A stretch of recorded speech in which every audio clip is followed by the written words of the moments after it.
Hello. Well, in case nobody shows up, I'll just talk for a little bit anyway. Talk to myself and play with my lamb. This first time going live. So we'll see how it goes. So say hello if you hear me.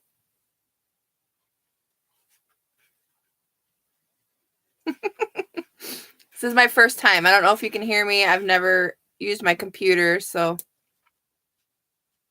Hi, Nadine. Hi, Loom Play. Hi, Addicted to Love. Yarn, you guys will have to tell me your names.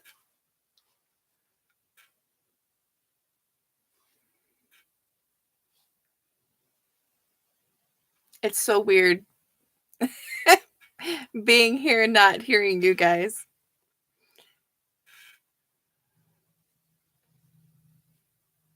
Hi, Kathy. Hello. Hi, Shar. I know I said 9:30, but I wanted to make sure I was up and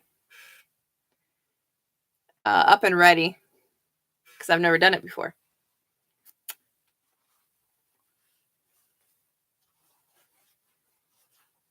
So what are you guys up to tonight?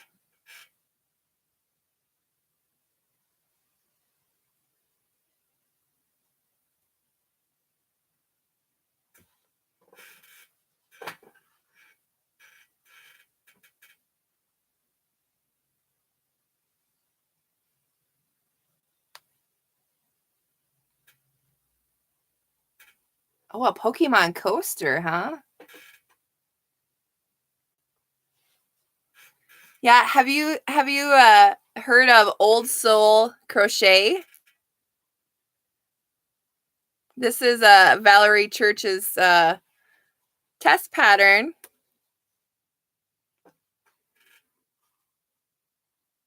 So I added I'll probably explain this again later, but I added cross stitch fabric instead of the fleece like's on this side, so I could personalize it. Mikey is my son's name, and he was born on 2/10. So these were the 2 test patterns I did for her just recently. Super. My daughter has never gotten a crocheted animal from me, and so I finally made her one. I'm like, I've made them pillows, I've made the boys all kinds of stuff, but I've never made my daughter anything. So she's just got the fleece. It's hard to see on this, but just pink fleece with white polka dots. I think next time, because I'm not so good at doing the eyes, that I might just do a sleepy eye instead of the big dark black eye, or maybe add white and then another color inside, because it makes her look kind of angry.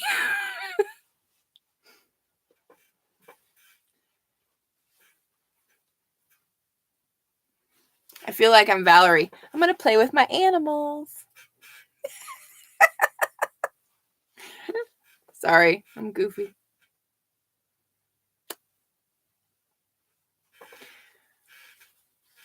Hi, Terry.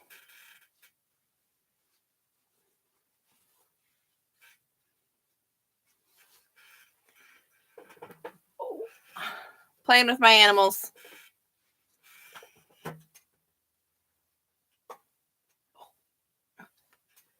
Here's Fatty in case you haven't seen him before. That's a Heidi Bears pattern. That, my friends, is not for the faint of heart.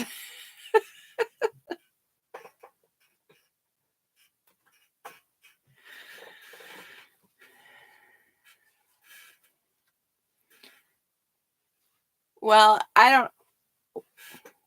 We'll go a few more minutes before I get really started in anything, but here in South Dakota, we had snow. Like, we've got more snow than we have in many, many years. 96, 97 is when I graduated, and we had snow high enough that I could walk off the top of my van and still be on the top of the snowbanks. And I think we're at the same point that we were back then. We've missed a ton of school. There's like mounds of snow everywhere. Well, we were supposed to get a blizzard Saturday and Sunday with whole bunch of snow, and instead we got rain, and it was like 37 degrees or 35 degrees, just enough for it to start melting. So our town was like flooding, and the mayor was asking people to go out and remove snow from the drains so it wouldn't flood even further. Yes, and we will be well into the summer, I think. We will probably be maybe the first week in June, which will be hot. That just takes away from the kids. I wish they would put built-in snow days. I mean, we are in South Dakota. It's gonna snow. And it's been so windy that they've had to call off school just because of the wind with the snow. Basically creates a whiteout conditions. So, but then this weekend, we're supposed to get rain, heavy rain, like 3 inches in a day. So that with the piles and piles of snow everywhere, yeah, I spent a better part of my Saturday outside removing snow from our drains, which were 3 feet from the curb. So I had to dig a tunnel from the drain just to get to the drain through the snow, and then dig it out to the street so the water would flow into the drain. But yeah, it was crazy. The water was halfway out into the middle of the road, and it was like you could hear it from the inside of my house. I'm like, uh-oh, I better go do it before we flood inside our house. But there was the first time in 33 days that the temperature was above freezing. See my sweater? Gotta be warm. This might be the Valerie Church hour, just so you know. I do have some personal stuff to share, and if you don't want to hear that stuff, I completely understand. I'll wait for the end to share it. But man, oh man, it's been a rough, I think it's been almost 3-4 weeks since I recorded, and it's been a ride. So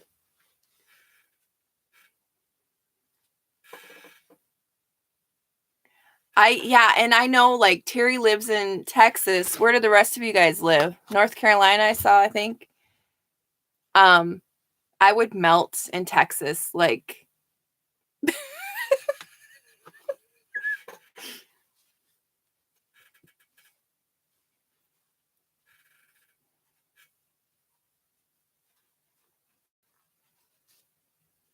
Terry, have you ever lived in a colder climate?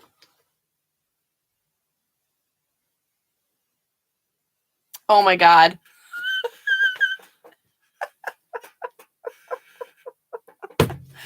Oh, I heard New York was getting hit with snow this year too, aren't you?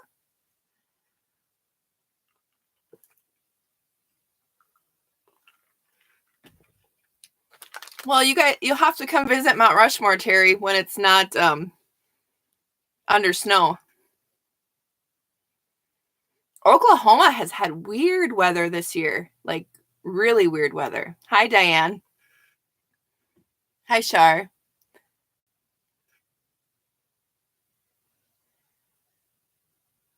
Wow. Yeah, the wind has just been crazy.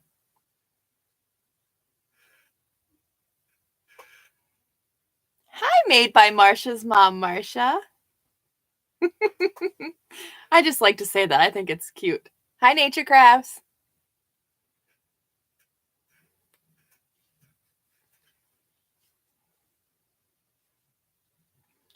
Well, it's my first live, so we'll see how this goes, but I noticed my picture is quite grainy compared to my phone, but I didn't want my phone to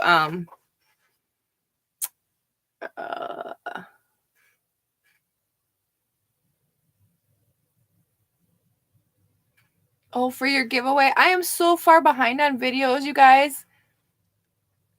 I just come home and I'm exhausted and I go straight to bed, and I'll explain that in a little while.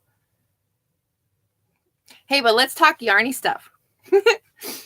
I did 2 test patterns for Valerie. This is her teddy bear.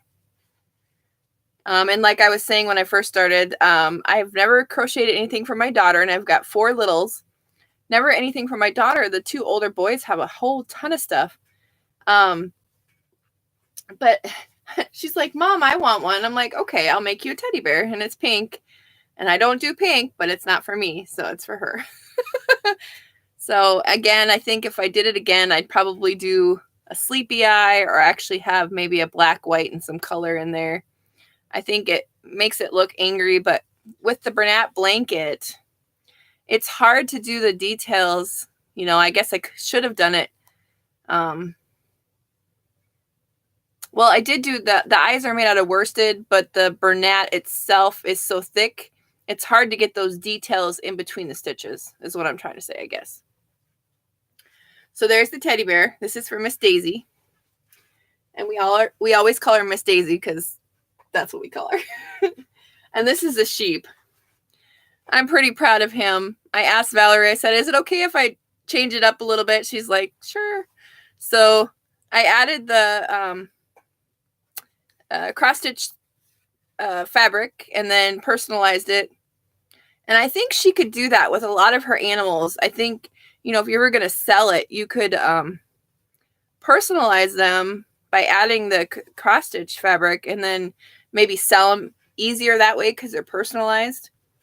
But the Bernat blanket is pretty expensive. So these toys, this is a baby one, but like my big bear that I did would be pretty expensive to sell. So, but this is for Mikey. He hasn't seen it yet because he would want it. And it's white, so it might not last very long. But she always adds fleece to her patterns. I think the eyes turned out okay on this one. And it's got the, can't really see it, maybe, the bobble stitch. So, blue fleece and then the cross stitch. I was just experimenting. Since it was a test crochet and I knew it was from my kid, I knew I could play around with it a little bit. But then I just took some crochet white thread and crocheted around it just so it would fit. And then I did crochet loops, chains. Let's see if I can get it in there. The number of stitches that Valerie called in the pattern. So I took a chain and crocheted like 5 chains and then looped it. So my Bernat blanket yarn could go through there and it would be the same number of stitches as the other foot. So there's 15 loops. It's square, but it's the same number of stitches. So it turned out the same. A circuit cutter today? Oh, wow. My mom has one of those. She's way, way into card making. All right. Those are the 2 test patterns. And then I'm working on another baby owl sack. It says purple. I don't know what kind of purple it. I guess it's a Caron Simply Soft. Hi, Ella. Caron Simply Soft with it was a purple variegated, and then this is a plum. So there is plum in that variegated, but like a plum violet and something else is included. But this is going to be for like a 3 to 6 month old. And then, yeah, right? There's never a wrong purple. I agree. As long as it's not pink, I'm okay. There are going to be owl eyes here, and then I'm making a hat too, but that is just barely started. So hopefully I'll get that done. I was supposed to have it done, but life got in the way, as you know, things do. I do want to talk about the crochet, or the make along, I guess. We turned it to a make along because I wanted to try to include as many people as I could. I am having a make along over on Facebook for your favorite musical. And I know Terry's been working on one, and Terry, I'm so sorry, and I think Ella has too. I have not gotten to watch anybody's videos. I literally have watched one YouTube video in maybe 3 weeks, which is totally unlike me because as a stay-at-home mom, I watch them all the time. But it's been a little difficult. So I do want to let you know that I did get some prizes. I ordered some stuff from Randy. I got a skein of that red yarn. It was inspired by Anita Blank, which is Laura Hamilton's books. And that's vampires, in case anybody doesn't know. But it's got red and white and a little bit of black. It is a sock yarn. So that is... Oh, don't be, Marsha. I mean, I just don't get to... It's been a weird 3 weeks. That's 3-4 weeks. So Valerie does sell her patterns. If you look up Old Soul Crochet, she's on Facebook. She's on YouTube. She does have her own website. But she is on Facebook. And if you link over there, she's actually got all the brand new patterns she just came out with. The baby elephant, the sheep, and the teddy bear, plus the baby blankets that go with it, like a lovey. They're 50% off right now. So instead of $20 for all 6 patterns, it's only $10. And they're great patterns. I've been doing test crochets for her since she started. I started with her when she had 26 people, and I found her. I was like, this is so exciting. And I started sharing it on Facebook. And by the time, a week went by, I think she had over 150, and now she's well over 1,000 people. So yeah, I'm pretty proud of that I actually got to start with her when she started. So it's been an adventure, I think, for her too. But anyway, I ordered some stuff from Randy, that yarn. So that'll be one of the prizes. And then I ordered an F-bomb for I don't know, stitch marker or just like a lobster clasp kind of thing.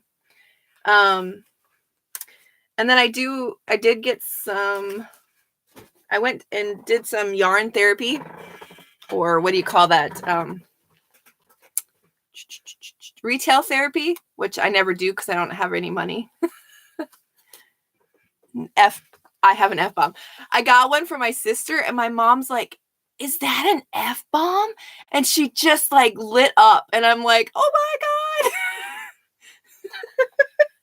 I got her the unicorn poop too. Yeah.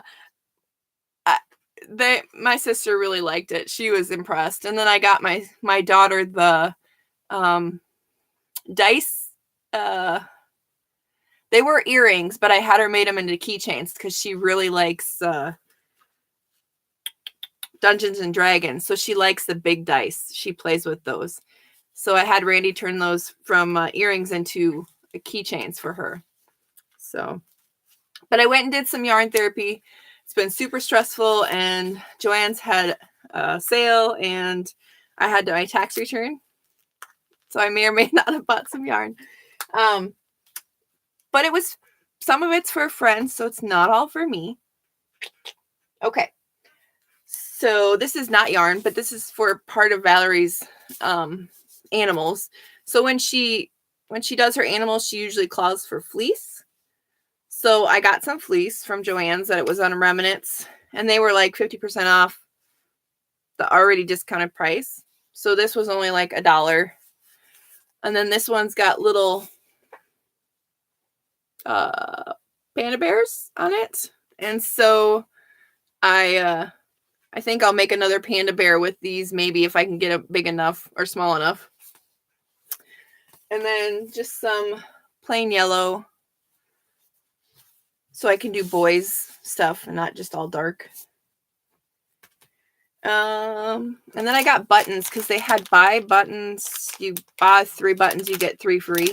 So did you guys remember seeing the Repeat Crafter Me snow globes?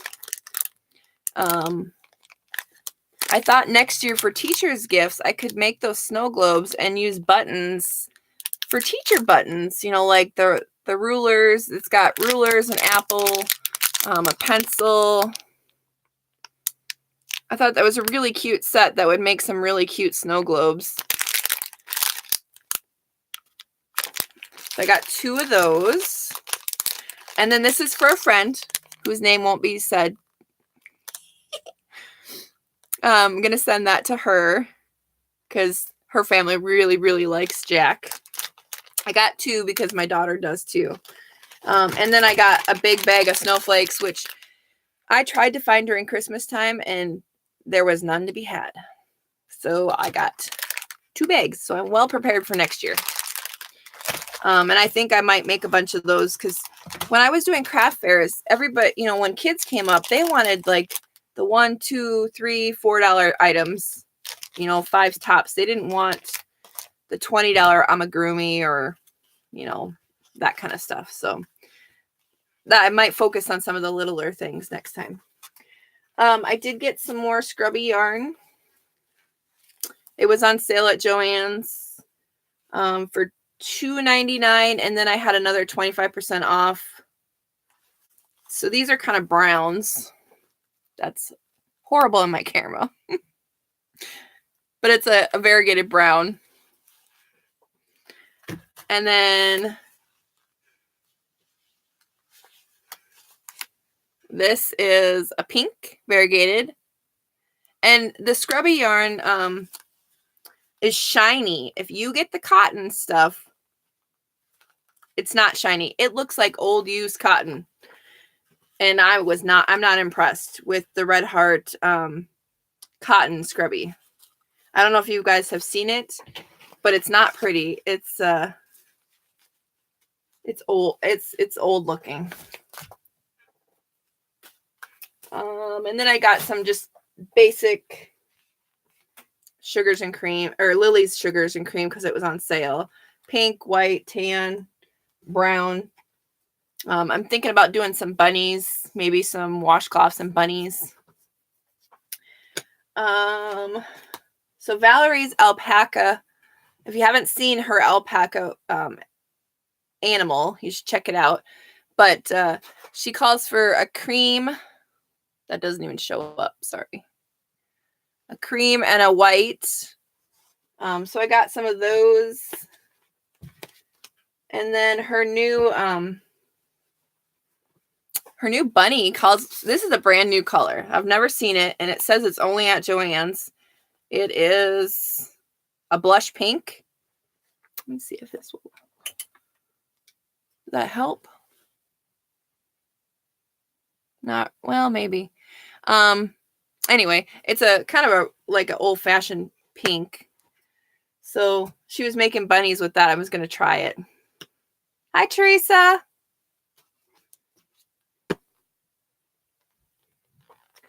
And then I got this for a friend. I wasn't going to get it, but then I got it. Have you guys seen this? This is the new Bernat color pooling. Bernat blankets. So we'll have to see what she makes for it. I'm going to send it to her and let her do it. But the red and black totally reminded me of her. What did I do with it? I can't imagine. But anyway, they had Bernat blanket on sale. I don't buy it unless it's on sale because I can't afford it. So, that's pretty much all for my Yarny haul, I guess. The make along, I will try to get an update as far as what I'm making. I am making a sign that's going to say "Feed Me," and it's in green. It's corner to corner, and then I'm kind of taking like a Terry's idea when she made her fall hanging thing, and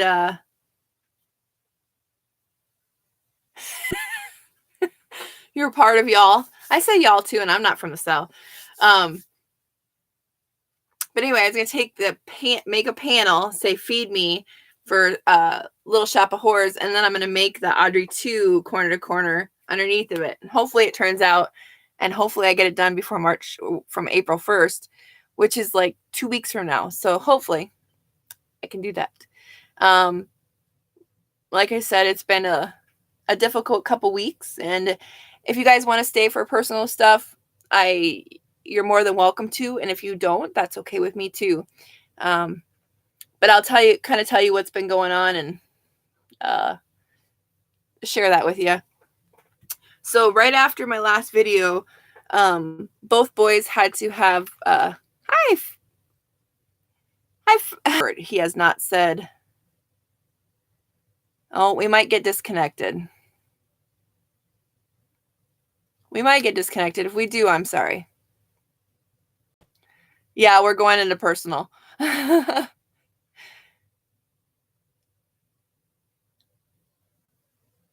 I still have everybody? Hopefully. Anyway, so my 1-year-old had not said a word at all, and I was concerned. So we took him in to get his ears checked, and he was not hearing. He was hearing, but his eardrums weren't moving. So we went and got him tubes also. And let me tell you, if you've not been through it as a mother, that was the most disheartening thing ever. After he came out of the anesthesia, all they do is cry. They cry and scream. And I remember it with my firstborn, with Michael, the first time he had tubes, him doing that. But this time I was just like, oh, please stop screaming. Because it was just me and Connor, and nobody there to help me. And he just cried and cried and cried and cried.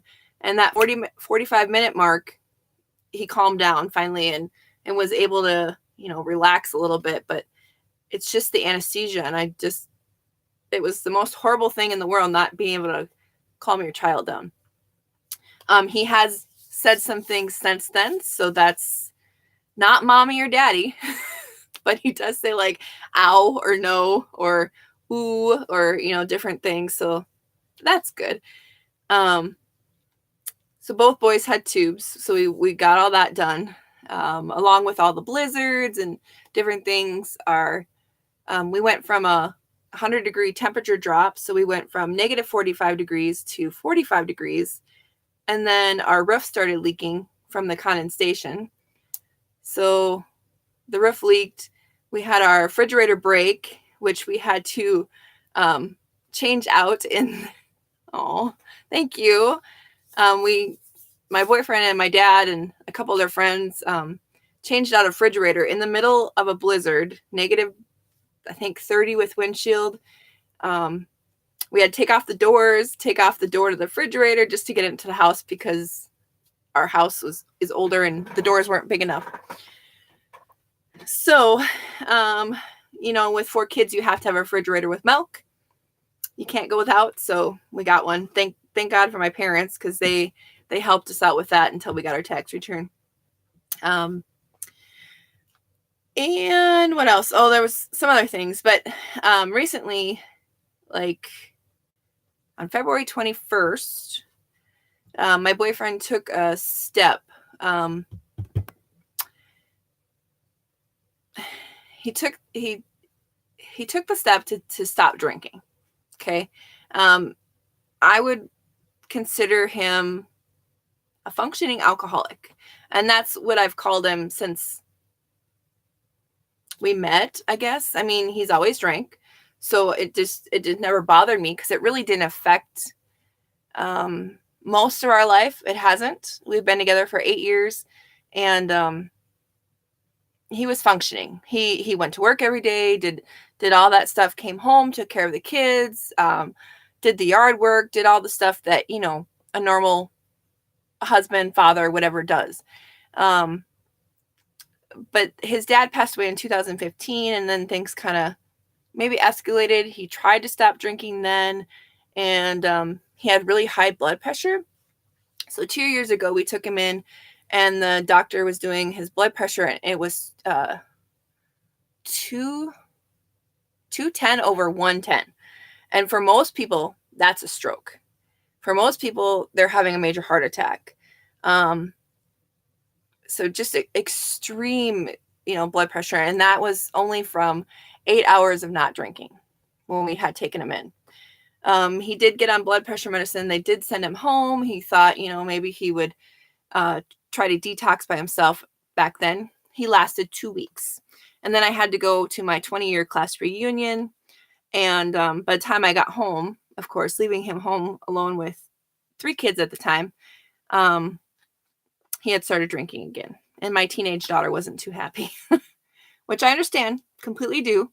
But like I said, it never really affected us. He never got angry. I mean, never got like physically angry. You hear about those people that get beat on and they destroy things and all that kind of stuff. He wasn't like that. But he drank whiskey for every day for last 8 years. So anyway, on the 21st, he decided to go in, and by this time, a couple years later, he was starting to have memory problems, and I noticed it, but I was like, okay, he's been drinking, no big deal, and you put it aside. And I don't know if you've ever been with anybody that's had an addiction, but it's just you ignore things maybe. But he made that decision, and I was 100% behind him. I was support him. We were on board. He went to the VA. The doctors checked him out. Of course, his blood pressure again was in the 200s, over 110. It was, or 120 sometimes, going up and down and up and down. They were going to send him to a detox. Hi, Dee. But they decided to keep him at the VA because of his high blood pressure, which probably saved his life. I don't know if any of you guys know anything about detox. Yeah, Marsha. If you know anything about detox, but there's a 30% chance of people detoxing from alcohol. 30% of those get a thing called delirium tremors, and then 1 in 20 of those people die from the detox itself. My ex-husband was a alcohol and rehab therapist. He's a doctor now in it. I never knew any of this. I never knew anybody could die from alcohol detox. I probably should have. Obviously, I was married to him for that long. Yeah. I would 100% say if anybody was to do it, I would tell them to go through a doctor. Don't do it by yourself, because I literally almost watched him die. It was the most scariest thing. And I know I'm being super personal with you guys, and I hope you're okay with that. But it's a 72-hour marker. So like if you get to the 72-hour mark, on most people, you recover. You get through the detox. You're okay. You might have some, your hand does this or whatever. Most people get through it. Donnie's case, he hit the 72-hour mark or shortly thereafter, and he started seeing things. And that's one of the first questions they ask you. Do you see things? Do you hear things? Do you whatever? The day one, we just thought it was funny. We thought, no, that's not going to happen. We're not going to see, he's not going to see things or hear things or anything like that. But he did. And he thought there was ghosts in the hospital. He thought we had to go get a car. Like the very next morning, he had called to see we should go pick up our vehicles and go get a car in a town we've never been to together. And I'm like, yep, there's something wrong. By the time, so that was like 7 a.m. After the 72-hour mark. And then by 4 p.m. that afternoon, they had to detain him. And it got bad. Not physically, like he didn't beat anybody up. He didn't hit anybody. But to calm him down, and they tried drug after drug after drug after drug. But since he's so young, he fought it. Like his body just fought everything. And so they had to give him a drug that would paralyze his lungs, and then he had to be intubated and sedated. I'm almost 40. I never, ever, ever thought I would see anybody I loved intubated with a tube down their throat, breathing for them, let alone the father of my kids, we're too young for that. That's just not. It was crazy. But so I thought, okay, we'll get through it. He'll be okay. The sedation thing, a week is what they say. 5 to 7 days. I thought, okay, it'll only be a couple of days. His tremors got so bad. Like anytime they touched him, anytime they took his temperature, they moved his body, they did any of that, his tremors would get so bad, his whole body would shake. They thought he was having seizures, which turns out he wasn't, but it looked like he was because his whole body was shaking. And his temperature would go up. For some reason, he got a temperature. They still don't know to this day why he got a temperature. So they had to keep him highly sedated. Like he couldn't even come out of the sedation medicines. They were all maxed. All of the alcohol detox medicines were maxed. So they ended up moving him because they couldn't handle the tremors and what they thought was seizures. They ended up moving him to another hospital. So by this time, they've changed 3 rooms. He was in the other hospital, sedated and intubated for 9 days. 9 days went by where I didn't know if he was going to wake up, if he was going to remember us.